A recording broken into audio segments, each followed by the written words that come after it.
गोविन्द हरे मुरारे हे नाथ नारायण वासुदेव श्री कृष्ण गोविन्द हरे मुरारे हे नाथ नारायण वासुदेव हे नाथ नारायण वासुदेव हे नाथ नारायण वासुदेव हे नाथ नारायण वासुदेव हे नाथ नारायण वासुदेव श्री कृष्ण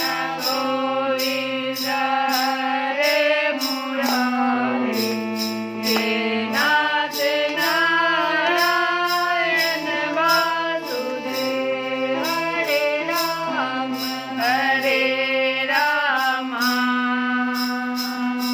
राम राम हरे हरे हरे कृष्ण कृष्ण कृष्ण हरे हरे हरे राम राम राम राम हरे हरे हरे कृष्ण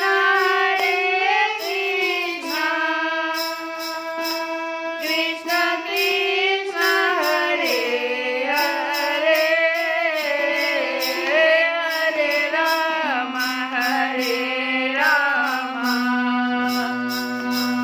राम राम हरे हरे हरे कृष्ण कृष्ण कृष्ण हरे हरे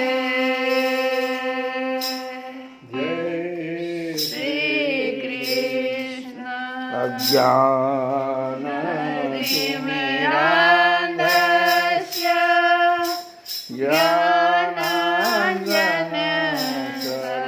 ज्ञानाञ्जनशलाकया चक्षुरुन्मीलितं येन तस्मै श्रीगुरुवै नमः वसुदेवसुतं देवं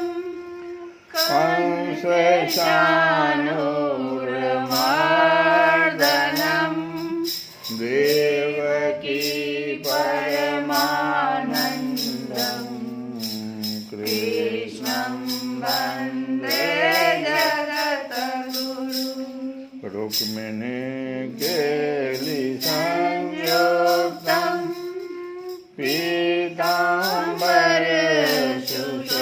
पीताम्बरसुशोभितम् ओवाप्ततुलसीगन्धं कृष्णं वन्दे जगद्गुरुं हे कृष्ण करुणा सिन्धो दीनबन्धो जगद्गुरुं गोपेश गोपिकान्त राधाकान्त नमस्तुते पुत्रकाञ्चन गौराङ्गी राधे वृन्दावनेश्वरी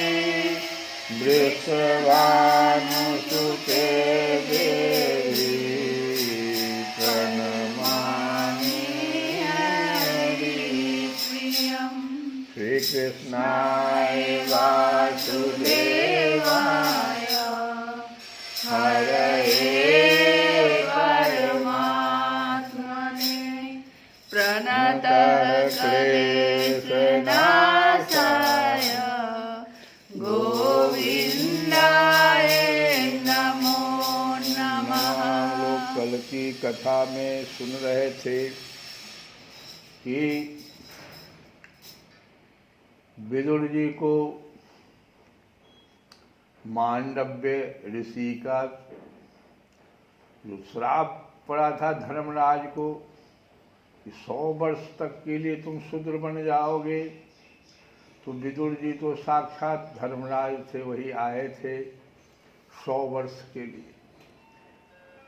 तो इतने दिनों तक यमराज के पद पर आर्यमा थे, तो फिर वहाँ धर्मराज के पद पर के थे बैठे हुए।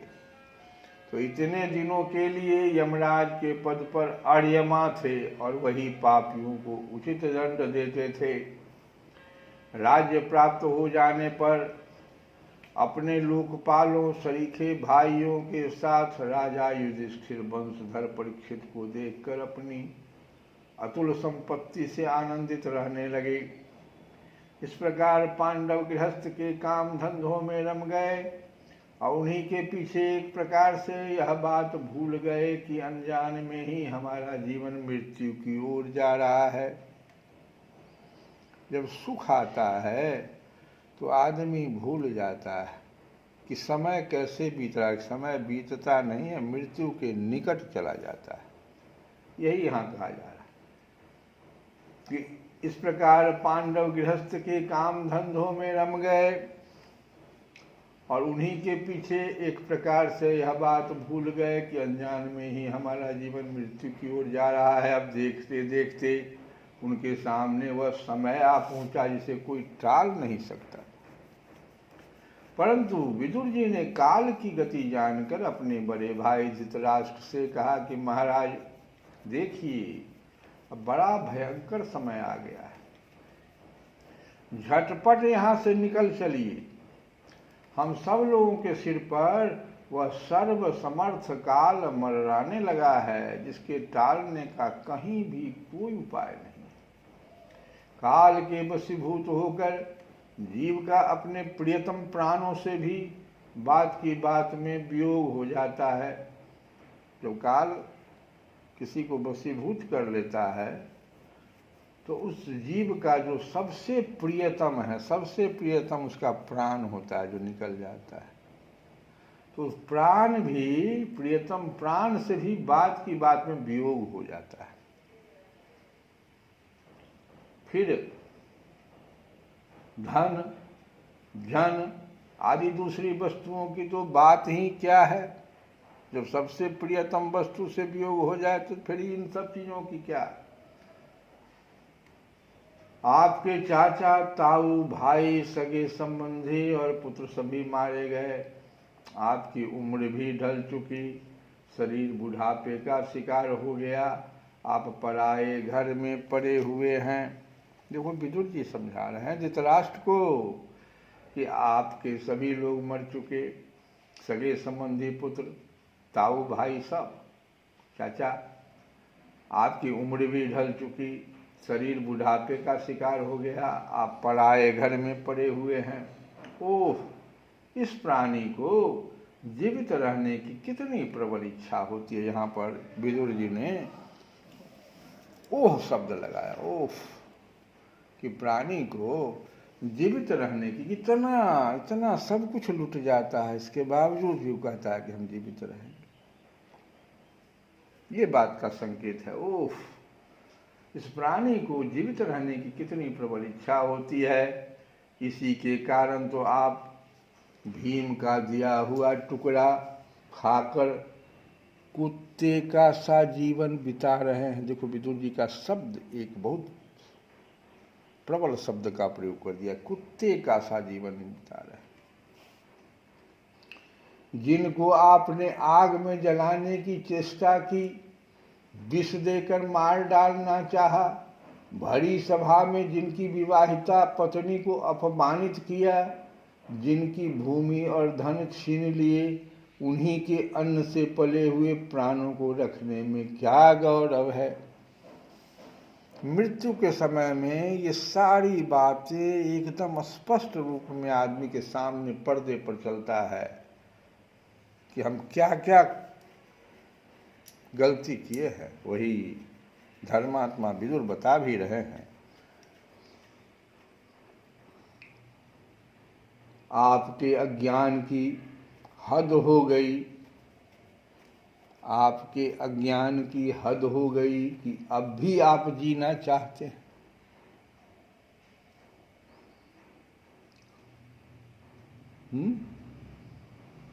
परंतु आपके चाहने से क्या होगा? पुराने वस्त्र की तरह बुढ़ापे से गला हुआ आपका शरीर आपके न चाहने पर भी छीन हुआ जा रहा है।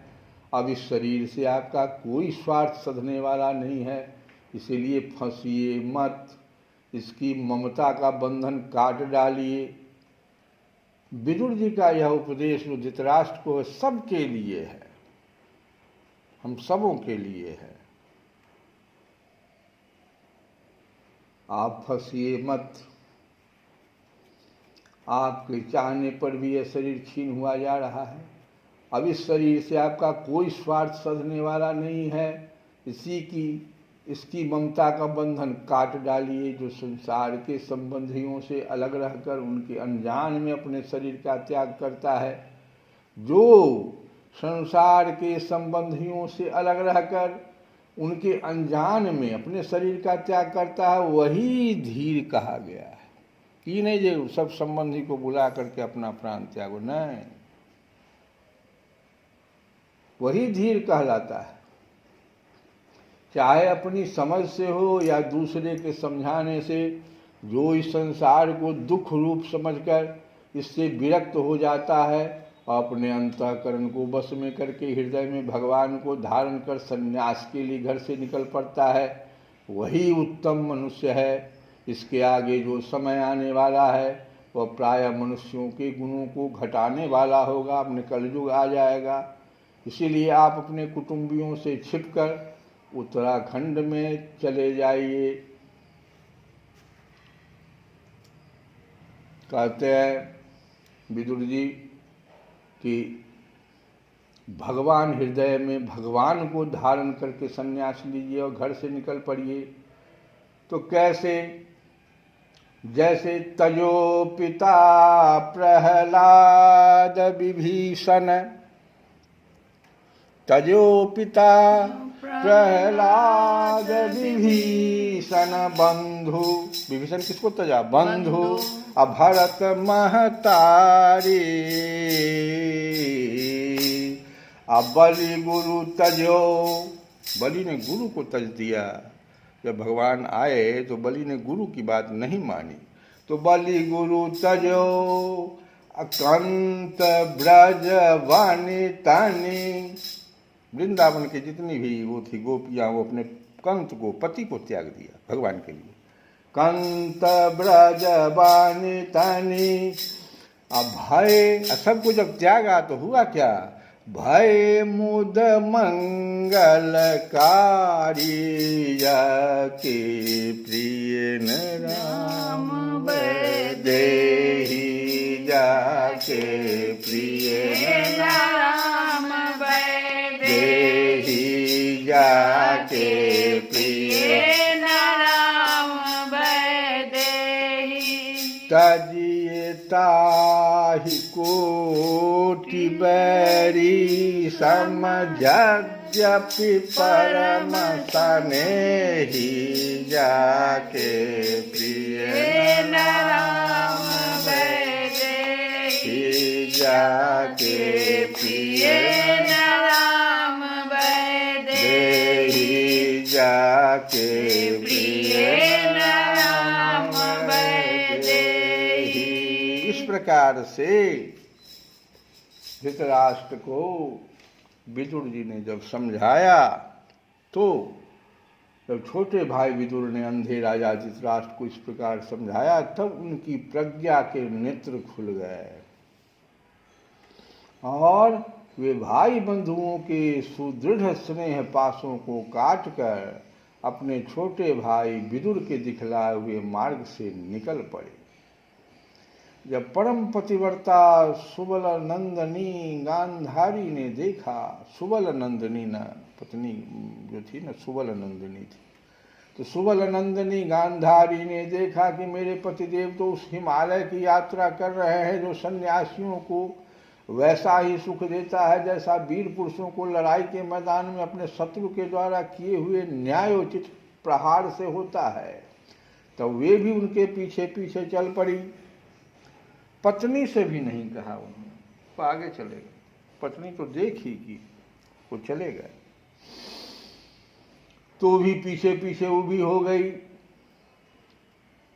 आजात शत्रु युधिष्ठिर ने, ये सब रात में ही हो गया, और अजात शत्रु युधिष्ठिर ने प्रातः काल संध्या बंदन तथा अग्निहोत्र करके ब्राह्मणों को नमस्कार किया और वे उन्हें तिल, गौ, भूमि और सुवर्ण का दान दिया। इसके बाद जब वे गुरुजनों की चरण वंदना के लिए राजमहल में गए तब उन्हें धृतराष्ट्र, विदुर तथा गांधारी के दर्शन नहीं हुए। युधिष्ठिर ने उद्विग्न चित्त होकर वहीं बैठे हुए संजय से पूछा कि संजय, मेरे वे वृद्ध और नेत्रहीन पिता धृतराष्ट्र कहाँ हैं? पुत्र शोक से पीड़ित दुखिया माता गांधारी और मेरे परम हितैषी चाचा विदुर जी कहाँ चले गए? ताऊ जी अपने पुत्रों और बंधु बांधवों के मारे जाने से दुखी थे। मैं बड़ा मंद बुद्धि हूँ, कहीं मुझसे किसी अपराध की आशंका करके वे माता गांधारी सहित गंगा जी में तो नहीं कूद पड़े। जब हमारे पिता पांडु की मृत्यु हो गई थी और हम लोग नन्हे नन्हे बच्चे थे, तब इन्हीं दोनों चाचाओं ने बड़े बड़े दुखों से हमें बचाया था। वे हम पर बड़ा ही प्रेम रखते थे।